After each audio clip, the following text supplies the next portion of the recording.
ہمارے چینل کو سبسکرائب کریں اور بیل آئیکن دبائیں۔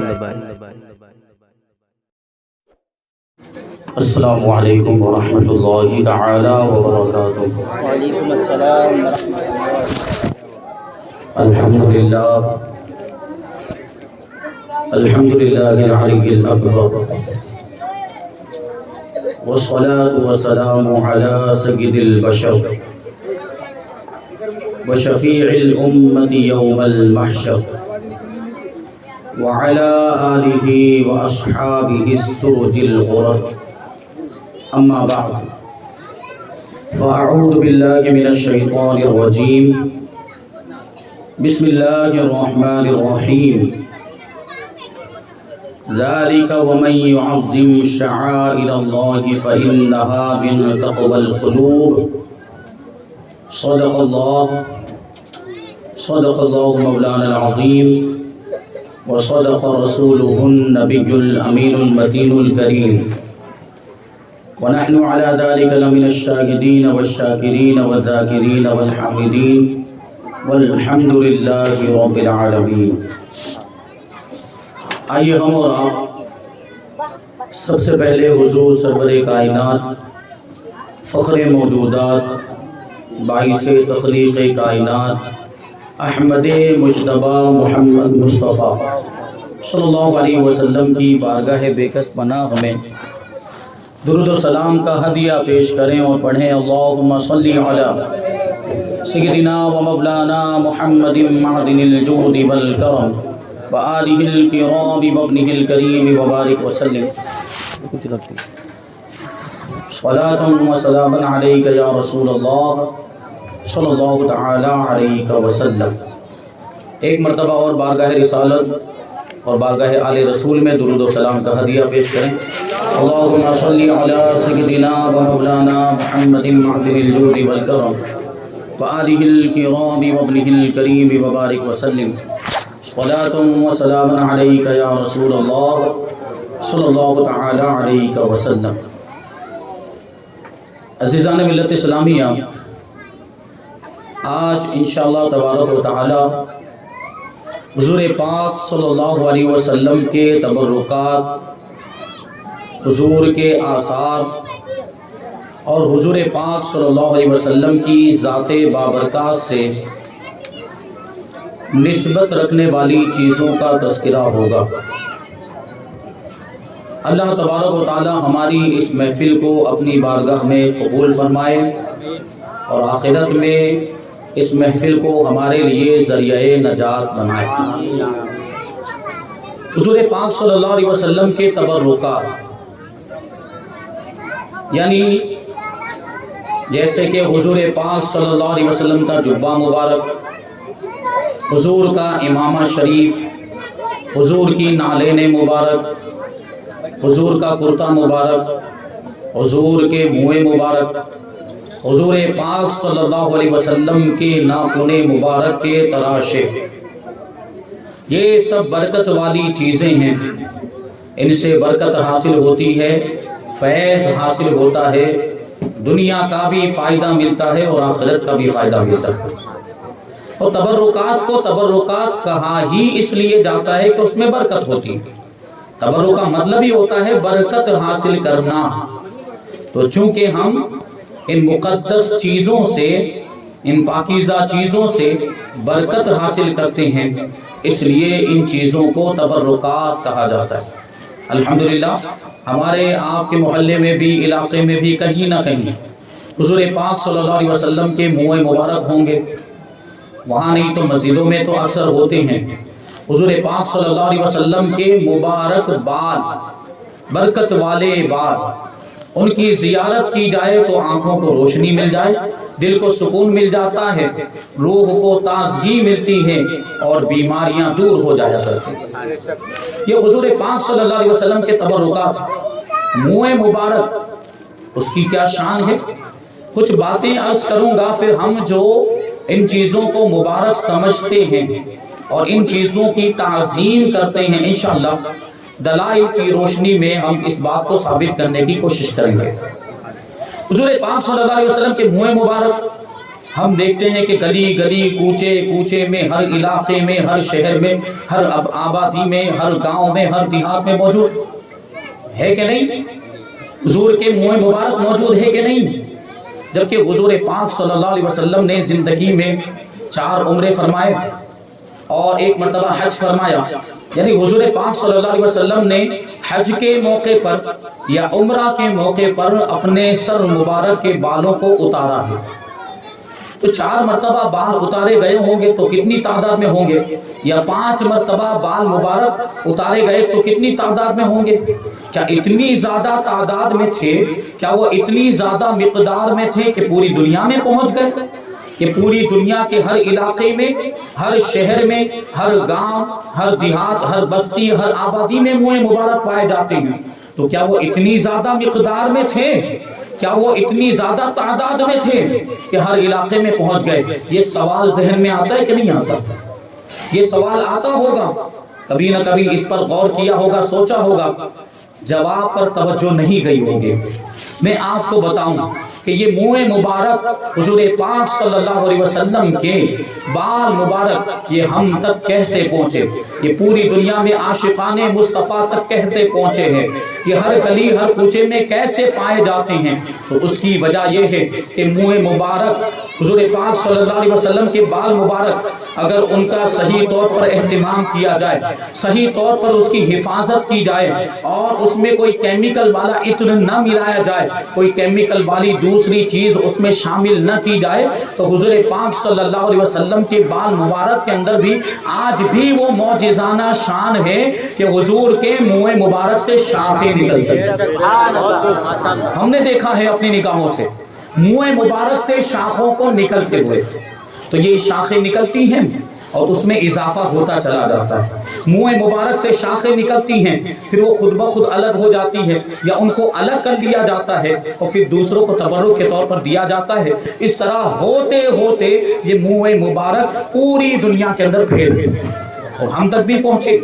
تو غور کرنے کی ضرورت ہے کہ جب حضور پاک صلی اللہ علیہ وسلم کا ایک ایک بال اور ایک ایک رونگٹا زندہ ہے تبھی تو شاخیں نکل رہی ہیں۔ یہ منہ مبارک کی زندگی کی علامت ہے۔ جب حضور کا ایک ایک بال زندہ ہے تو حضور خود کیوں نہ زندہ ہو؟ اسی لیے تو ہمارے امام کہتے ہیں تو زندہ ہے واللہ، تو زندہ ہے واللہ، میرے چشم عالم سے چھپ جانے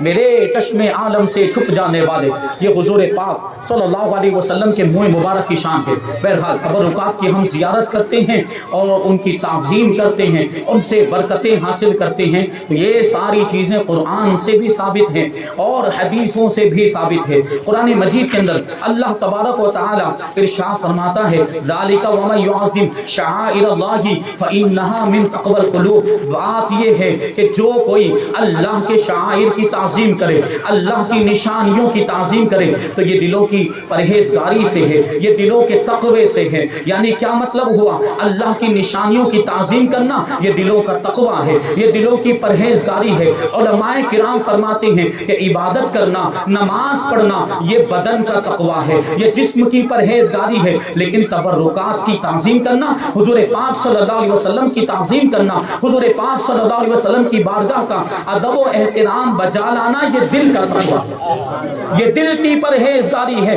اللہ تبارک و تعالیٰ نے ارشاد فرمایا کہ جو شعائر اللہ کی تعظیم کرے، جو اللہ کی نشانیوں کی تعظیم کرے، تو یہ دل کی پرہیزگاری ہے، یعنی وہ دل کے اعتبار سے متقی ہے، وہ دل کے اعتبار سے پرہیزگار ہے۔ تو یہاں دیکھیں شعائر اللہ کی تعظیم کرنے کا ذکر موجود ہے۔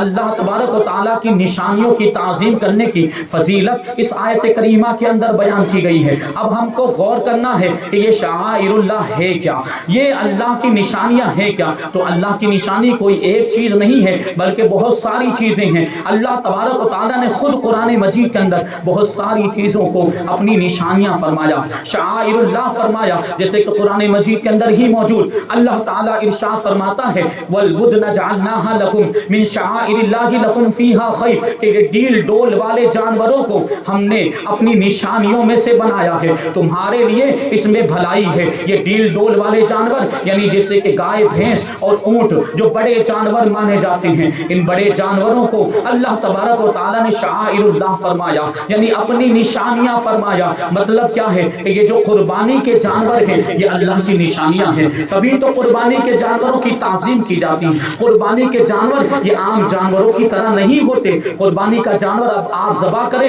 تو آپ کو ثواب بھی ملتا ہے, آپ کو برکت بھی ملتی ہے, آپ کی روزی میں بھی برکت ہو جائے گی, آپ کے کاروبار میں بھی برکت ہو جائے گی, آپ کے مال میں بھی اضافہ ہو جائے گا قربانی کرنے کی وجہ سے, کیونکہ قربانی کے جانوروں کو اللہ تبارک و تعالیٰ نے اپنی نشانیاں بنایا. سبحان اللہ سبحان اللہ. نعرہ تکبیر, نعرہ رسالت, مسلک اعلیٰ حضرت, علماء اہل سنت, جشن عید میلاد النبی, نعرہ تکبیر, نعرہ رسالت. سبحان اللہ سبحان اللہ. بہت کو ماشاء اللہ. تو پتہ کیا چلا کہ یہ قربانی کے جانور یہ اللہ کی نشانیوں میں سے ہے, اس لیے ان کی تعظیم کی جاتی ہے اور اسی وجہ سے ان سے برکتیں بھی حاصل کی جاتی ہیں. اب آگے بڑھے تو قرآن مجید کے اندر اللہ تبارک و تعالیٰ صفا اور مروہ کے بارے میں ارشاد فرماتا ہے, ان الصفا والمروہ من شعائر اللہ فمن حج البیت او اعتمر فلا جناح علیہ ان یطوف بہما ومن تطوع خیرا فإن اللہ شاکر علیم. کہ بے شک صفا اور مروہ یہ اللہ کی نشانیوں میں سے ہے. تو جو خانہ کعبہ کا حج کرے یا جو خانہ کعبہ کا عمرہ کرے تو اس پر کوئی حرج نہیں ہے کہ وہ ان دونوں کا طواف کرے, یعنی صفا اور مروہ کے درمیان سعی کرے. صفا اور مروہ کو یہ عظمت کہاں سے حاصل ہو گئی, یہ فضیلت کہاں سے حاصل ہو گئی کہ صفا اور مروہ کو اللہ تبارک و تعالیٰ نے اپنی نشانیوں میں شامل فرما دیا. صفا اور مروہ کو دیکھیں, حضرت حاجرہ رضی اللہ تعالی عنہا سے نسبت حاصل ہے. حضرت حاجرہ رضی اللہ تعالی عنہا کو حضرت ابراہیم علیہ السلام مکہ مکرمہ کی بستی میں چھوڑ کر چلے گئے. حضرت اسماعیل علیہ السلام کو بھی وہاں پر چھوڑا. چھوٹے سے بچے, دودھ پینے کا زمانہ ہے. حضرت حاجرہ رضی اللہ تعالی عنہا اپنے شہزادے لخت جگر حضرت اسماعیل علیہ السلام کو اپنی چھاتی کا دودھ پلاتی رہی, اور جو توشہ حضرت ابراہیم علیہ السلام ان کو دے کر گئے تھے کھجوریں, وہ ایک وقت ایسا آیا کہ وہ توشہ ختم ہو گیا, وہ کھجوریں ختم ہو گئی, پانی جو دے کر گئے تھے وہ پانی بھی ختم ہو گیا, اور بھوک اور پیاس کی وجہ سے حضرت حاجرہ رضی اللہ تعالی عنہا کے سینے میں دودھ بھی خشک ہو گیا. اب پانی بھی نہیں ہے اور سینے میں دودھ بھی نہیں, حضرت اسماعیل کو کیا پلایا جائے. تو ماں کو بچے کی فکر لاحق ہوئی. حضرت حاجرہ رضی اللہ تعالی عنہا فکر میں اور بچے کے لیے پانی تلاش کرنے کے لیے کبھی صفا پر جاتی تھی, کبھی مروہ پر جاتی تھی اور پانی تلاش کرتی تھی. تو اسی ادا کو اللہ تبارک و تعالی نے ہمیشہ ہمیشہ کے لیے زندہ کر دیا. اب قیامت تک جو بھی عمرہ کرنے کے لیے جائے گا اور جو بھی حج کرنے کے لیے جائے گا اس کو لیے واجب ہو گیا اور اس کے لیے ضروری قرار دے دیا گیا کہ وہ صفا اور مروہ کے درمیان سعی کرے. اگر وہ سعی نہیں کرتا ہے تو اس کا عمرہ ادھورا رہ جائے گا یا اس کا حج ادھورا رہ جائے گا. بے شک بے شک.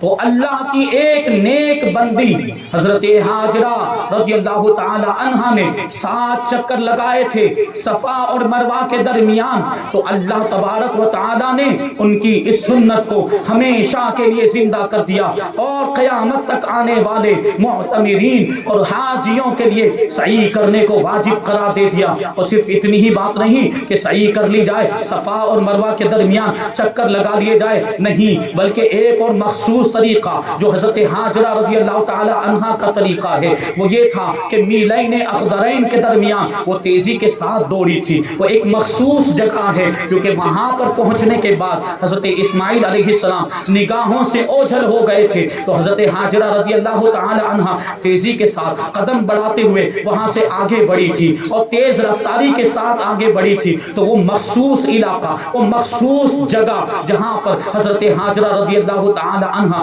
تیزی کے ساتھ چلی تھی, یہاں تک کہ اس جگہ پر پہنچ گئی جہاں سے حضرت اسماعیل علیہ السلام نظر آنے لگ گئے. تو پھر وہ فکر دور ہو گئی. تو اس جگہ کو میلین اخضرین کہا جاتا ہے کہ کسی زمانے میں وہاں پہ 2 کھمبے بنا دیے گئے تھے, ہرے رنگ کے کھمبے بنا دیے گئے تھے, اسی وجہ سے ان کو میلین اخضرین کہا جاتا تھا. لیکن اب تو وہ کھمبے ختم ہو گئے ہیں, اب ہری لائٹیں لگاتی گئی ہے. جو لوگ عمرہ کرنے کے لیے گئے یا جو لوگ حج کرنے کے لیے گئے ہیں انہوں نے مسعی میں یعنی سعی کرنے کی جگہ میں یہ لائٹیں دیکھی ہوں گی. ان لائٹوں کا مطلب کیا ہے کہ باقی جگہ میں تو آپ کو معمول کے مطابق نارمل انداز میں چلنا ہے، لیکن ہری لائٹ والے حصے میں اور ہری لائٹ والی جگہ میں آپ کو تیز رفتار کے ساتھ چلنا ہے، آپ کو تیزی کے ساتھ چلنا ہے۔ یہ کیوں ایسا ہوا؟ آج تو ہمارے سامنے کوئی موجود نہیں ہے، آج ہماری نگاہوں سے کوئی اوجھل نہیں ہو رہا ہے، آج ہمیں کسی کی فکر لاحق نہیں۔ حضرت ہاجرہ کو تو حضرت اسماعیل کی فکر لاحق تھی، آج ہمارے ساتھ یہ معاملہ نہیں ہوتا، لیکن صرف اور صرف اس وجہ سے کہ حضرت ہاجرہ نے وہاں پر دوڑ لگائی تھی، اب ہمارے لیے بھی وہاں پر دوڑ لگانا لازم کر دیا۔ بے شک، سبحان اللہ۔ تو یہ حضرت ہاجرہ کی سنت کو زندہ کرنے کے لیے، اور حضرت ہاجرہ رضی اللہ تعالی عنہا سے صفا اور مروہ کو نسبت ہو گئی، تو اللہ تبارک و تعالی نے ان دونوں پہاڑیوں کو برکت والا بنا دیا، مبارک بنا دیا، عظمت والا بنا دیا، فضیلت والا بنا دیا۔ پہلے یہ عام سی پہاڑیاں تھی، جیسے دوسری پہاڑیاں ہوا کرتی ہیں ویسے ہی صفا اور مروہ بھی پہاڑیاں تھی، لیکن حضرت ہاجرہ سے نسبت ہو جانے کی وجہ سے اب ہر عمرہ کرنے والا اور ہر حج کرنے والا صفا اور مروہ پر جاتا ہے، وہاں چکر لگاتا ہے، وہاں دعا بھی کرتا ہے، وہاں نماز بھی پڑھتا ہے، نماز پڑھنے کے بعد رب کی بارگاہ میں التجائیں بھی کرتا ہے، تو اللہ اس کی التجاؤں کو سنتا بھی ہے اور اس کی حاجتیں پوری بھی فرما دیا کرتا ہے، اور اس کی ضرورتیں بھی پوری فرما دیا کرتا ہے، اور اس کی مرادیں بھی پوری فرما دیا۔ سبحان اللہ، سبحان اللہ، ماشاء اللہ۔ تو یہ ہے شعائر اللہ۔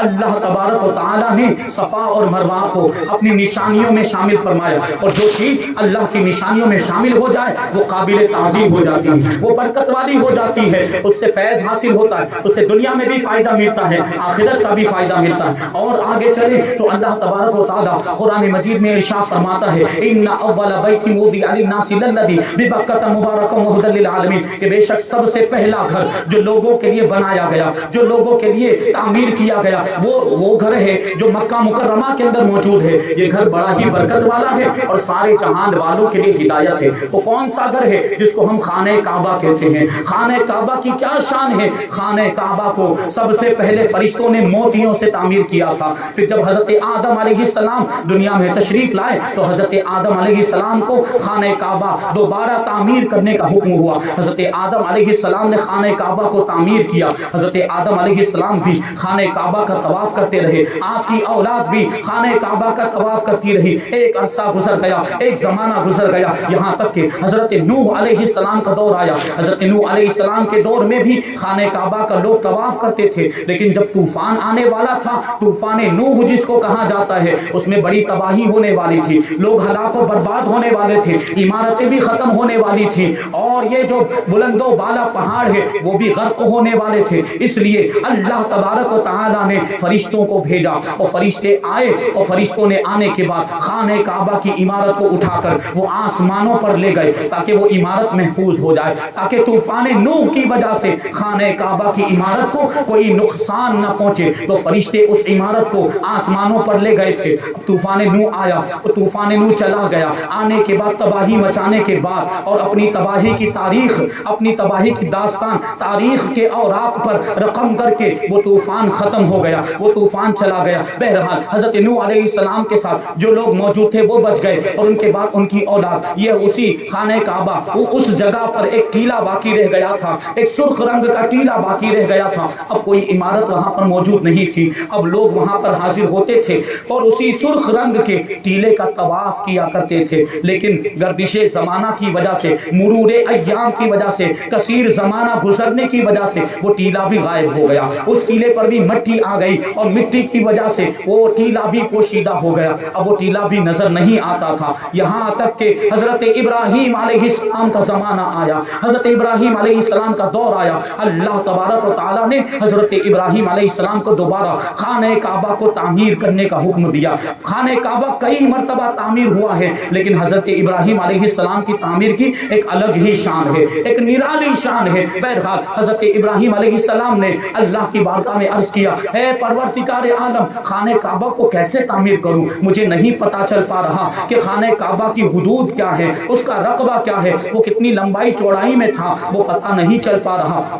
چنانچہ اللہ تبارک و تعالیٰ نے حضرت جبرائیل علیہ السلام کو حضرت ابراہیم کی بارگاہ میں بھیجا. حضرت جبرائیل نے آنے کے بعد خانہ کعبہ کی حدود کو متعین کر دیا کہ یہاں سے یہاں تک خانہ کعبہ کی عمارت تھی. اتنی لمبائی چوڑائی کے اندر خانہ کعبہ کی عمارت تھی. اور ایک روایت میں یہ آیا کہ ایک ہوا چلی, وہ اتنی زیادہ تیز ہوا تھی کہ اس ہوا کے چلنے کی وجہ سے مٹی اڑی, اور مٹی کے اڑنے کی وجہ سے خانہ کعبہ کی بنیادیں جو پوشیدہ ہو گئی تھی, جو چھپ گئی تھی, وہ ظاہر ہو گئی. اب حضرت ابراہیم علیہ السلام کو پتا چل گیا کہ خانہ کعبہ کتنے حدود کے اندر تھا. بہرحال حضرت ابراہیم علیہ السلام نے خانہ کعبہ کو تعمیر کیا. حضرت اسماعیل علیہ السلام اینٹیں لاتے تھے, گارا لے کر آتے تھے, اور حضرت ابراہیم علیہ السلام خانہ کعبہ کو تعمیر کرتے چلے جاتے تھے. یہ خانہ کعبہ تعمیر ہوا اللہ تبارک و تعالیٰ کے حکم پر. جب حضرت ابراہیم علیہ السلام اور حضرت اسماعیل علیہ السلام خانہ کعبہ کی تعمیر سے فارغ ہوئے تو اللہ کی بارگاہ میں دعا کی, ربنا تقبل منا انک انت السمیع العلیم. اے پروردگار, تیرے حکم پر ہم نے خانہ کعبہ کو تعمیر کیا ہے, اور تیرے حکم پر عمل کرنے کی وجہ سے ہم نے یہ عبادت کی ہے. ہماری اس عبادت کو اپنی بارگاہ میں قبول فرما. اس کا مطلب کیا ہوا کہ عبادت کرنے کے بعد رب کی بارگاہ میں دعا کرنی چاہیے. یہ حضرت ابراہیم علیہ السلام کی سنت ہے. حضرت ابراہیم علیہ السلام نے خانہ کعبہ کو تعمیر کیا, پھر اس کا طواف کیا, آپ نے حج ادا کیا. اللہ تبارک و تعالیٰ نے حضرت ابراہیم علیہ السلام کو حکم دیا کہ لوگوں میں حج کا اعلان کرو, وَأَذِّن فِي النَّاسِ بِالْحَجِّ يَأْتُوكَ رِجَالًا وَعَلَىٰ كُلِّ ضَامِرٍ يَأْتِينَ مِنْ كُلِّ فَجٍّ عَمِيقٍ, کہ لوگوں میں حج کا اعلان کر دو کہ وہ سواریوں پر سوار ہو کر آئے, دور دراز علاقوں سے آئے, پیدل آئیں, اور ہر دبلی پتلی اونٹنی پر سوار ہو کر آئیں, لیکن آ کر حج کریں. تو حضرت ابراہیم علیہ السلام نے اللہ کی بارگاہ میں عرض کیا تھا, اے پروردگار, یہ لوگ تو یہ دنیا بھر میں موجود ہیں, پوری دنیا کے اندر پھیلے ہوئے ہیں, یہاں سے میں اگر آواز دیتا ہوں تو میری آواز یہ سارے لوگوں تک کیسے پہنچ پائے گی. تو اللہ تبارک و تعالیٰ نے ارشاد فرمایا تھا کہ اے ابراہیم, پکارنا تمہارا کام ہے, اور تمہاری آواز کو سارے لوگوں تک پہنچانا یہ ہمارا کام ہے. سبحان اللہ. چنانچہ حضرت ابراہیم علیہ السلام نے جبل ابو قبیس پر چڑھ کر لوگوں کو آواز دی تھی. حضرت ابراہیم علیہ السلام کی آواز کو دنیا میں موجود سارے لوگوں نے سنا تھا. جو زندہ تھے انہوں نے بھی سنا تھا, بلکہ جو ماؤں کے پیٹ میں تھے انہوں نے بھی حضرت ابراہیم کی آواز کو سنا تھا, بلکہ جو باپ کی پشت میں تھے انہوں نے بھی حضرت ابراہیم علیہ السلام کی آواز کو سنا. اور اپنی اپنی قسمت اور اپنے اپنے نصیبے کے مطابق لوگوں نے لبیک کہا. کسی نے 1 مرتبہ لبیک کہا, کسی نے 2 مرتبہ, کسی نے 3 مرتبہ, کسی نے 4, کسی نے 5. جس نے جتنی مرتبہ لبیک کہا تھا, اللہ تبارک و تعالیٰ نے اس کی زندگی میں اتنی مرتبہ حج کرنا لکھ دیا. سبحان اللہ. بہت لیکن کچھ محرومی قسمت والے وہ لوگ بھی تھے جنہوں نے ایک بھی مرتبہ لبیک نہیں کہا, تو ان کی قسمت میں ایک بھی مرتبہ حج کرنا نہیں لکھا گیا. بہرحال یہ ہے خانہ کعبہ. خانہ کعبہ کی تعمیر کے بعد حضرت ابراہیم علیہ السلام نے ایک اور دعا کی تھی, ربنا وابعث فیہم رسولا منہم یتلو علیہم آیاتک ویعلمہم الکتاب والحکمت ویزکیہم انک انت العزیز الحکیم. اے پروردگار, تو ان میں سے یعنی میری اولاد میں سے ایک رسول کو بھیج دے جو ان پر تیری آیتیں تلاوت کر کے سنائے, جو ان کو حکمت سکھائے, جو ان کو کتاب سکھائے, جو ان کو گناہوں سے پاکیزہ کر دے, جو ان کو گندگیوں سے پاکیزہ کر دے. حضرت ابراہیم علیہ السلام نے خانہ کعبہ کو تعمیر تو کر دیا, لیکن فکر لاحق ہوئی کہ خانہ کعبہ کی حفاظت کیسے ہو پائے گی. ہم دنیا سے رخصت ہو جائیں گے تو ہمارے دنیا سے جانے کے بعد خانہ کعبہ کی حفاظت کون کرے گا. تو یہ دعا کی تھی کہ ایک رسول بھیج دیا جائے. اللہ تبارک و تعالیٰ نے حضرت ابراہیم علیہ السلام کی دعا کو قبول فرمایا, اور ہمارے آقا حضور رحمت عالم صلی اللہ علیہ وسلم کو دنیا میں بھیجا, اور حضور پاک صلی اللہ علیہ وسلم نے خانہ کعبہ کی ایسی حفاظت فرمائی کہ خانہ کعبہ اب قیامت تک کے لیے محفوظ ہو گیا. سبحان اللہ. سبحان اللہ. نعرہ تکبیر, نعرہ رسالت, علماء اہل سنت, جشن عید میلاد النبی. سبحان اللہ. تو یہ ہے خانہ کعبہ. یہ خانہ کعبہ, اس کو ہم بیت اللہ بھی کہتے ہیں. یہ اللہ کا گھر ہے. اس کو انبیاء کرام سے نسبت حاصل ہے. انبیاء کرام سے نسبت کی وجہ سے خانہ کعبہ کو اللہ تبارک و تعالیٰ نے اپنی نشانیوں میں شامل فرما دیا, اور اس کے بارے میں فرمایا کہ یہ گھر مبارک ہے, یعنی یہ برکت والا گھر ہے, یہ سارے جہان والوں کے لیے ہدایت ہے. اللہ تبارک و تعالیٰ نے اس میں ایسی برکت رکھی کہ اب خانہ کعبہ کو دیکھنا بھی عبادت ہے, خانہ کعبہ کی زیارت کرنا بھی عبادت, اور ایسی شان عطا فرمائی کہ خانہ کعبہ پر پہلی نظر پڑے تو جو دعا کی جائے اللہ تبارک و تعالیٰ وہ دعا بھی قبول فرما دیا. سبحان اللہ. بے شک. سبحان اللہ. تو یہ ہے خانہ کعبہ. پتہ کیا چلا کہ جو چیزیں اللہ کی نشانیوں میں ہیں اللہ تبارک و تعالیٰ ان کو برکت عطا فرما دیتا ہے. پھر وہ چیزیں قابل تعظیم ہو جاتی, وہ چیزیں قابل احترام ہو جاتی. خانہ کعبہ اللہ کی نشانیوں میں سے, تو ہم خانہ کعبہ کا احترام کرتے ہیں, خانہ کعبہ کی تعظیم کرتے ہیں, خانہ کعبہ کا طواف کیا جاتا ہے. لوگ دور دراز علاقوں سے اور پوری دنیا سے خانہ کعبہ کی زیارت کرنے کے لیے پہنچتے ہیں. یہ ایسا برکت والا گھر ہے, یہ ایسا مبارک گھر ہے جس کو خانہ کعبہ اور بیت اللہ کہا جاتا ہے. اور آگے چلیں تو اللہ تعالیٰ ارشاد فرماتا ہے فیہ آیات بینات مقام ابراہیم. یہ خانہ کعبہ, یہ مسجد حرام, کہ اس میں روشن نشانیاں موجود ہے, اور انہی نشانیوں میں سے ایک نشانی مقام ابراہیم بھی ہے. مقام ابراہیم جو لوگ گئے انہوں نے دیکھا ہوگا کہ سنہری رنگ کا وہ پنجرہ نما بنا ہوا ہے, وہی مقام ابراہیم ہے. مقام ابراہیم کے بارے میں اللہ تبارک و تعالیٰ ارشاد فرماتا ہے وَاتَّخِذُوا مِن مَقَامِ إِبْرَاهِيمَ مُصَلَّى, کہ مقام ابراہیم کو جائے نماز بنا لو, یعنی مقام ابراہیم پر نماز پڑھو. اسی وجہ سے طواف کرنے والا جب طواف کرتا ہے, طواف سے فارغ ہونے پر اس کے لیے لازم ہے کہ وہ 2 رکعت نماز پڑھے, اور وہ 2 رکعت نماز اس انداز میں پڑھی جاتی ہے کہ خانہ کعبہ اور نمازی کے درمیان مقام ابراہیم ہونا چاہیے. مقام ابراہیم نمازی اور خانہ کعبہ کے درمیان ہونا چاہیے. اگر بھیڑ نہ ہو اور ازدحام نہ ہو تو اس انداز میں وہ طواف والی نماز پڑھنی چاہیے. لیکن اگر بہت زیادہ بھیڑ ہے تو مسجد حرام کے کسی دوسرے حصے میں جا کر بھی یہ نماز پڑھی جا سکتی ہے. بہرحال مقام ابراہیم کو یہ عظمت و فضیلت کیسے حاصل ہوئی, یہ برکت کیسے حاصل ہوئی؟ تو مقام ابراہیم کو یہ فضیلت اس پتھر کی وجہ سے حاصل ہوئی جو پتھر آج مقام ابراہیم کے اندر رکھا ہوا ہے.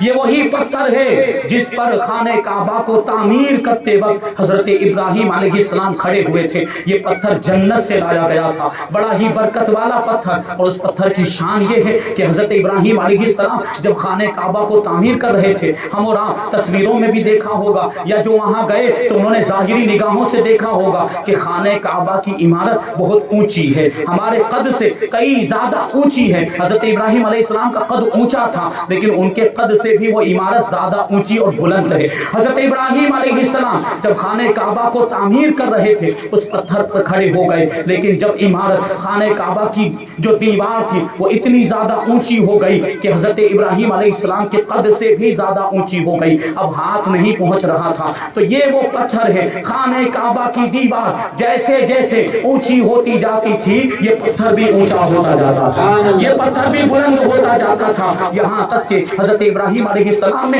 خانہ کعبہ کی تعمیر کو مکمل کیا. بہرحال وہ پتھر آج بھی مقام ابراہیم میں موجود, اور اس میں حضرت ابراہیم علیہ السلام کے قدموں کے نشان موجود ہے. تو حضرت ابراہیم سے نسبت کی وجہ سے وہ جگہ اتنی برکت والی ہو گئی اور اتنی زیادہ قابل تعظیم اور قابل احترام ہو گئی کہ وہاں نماز پڑھنے کا حکم دیا گیا.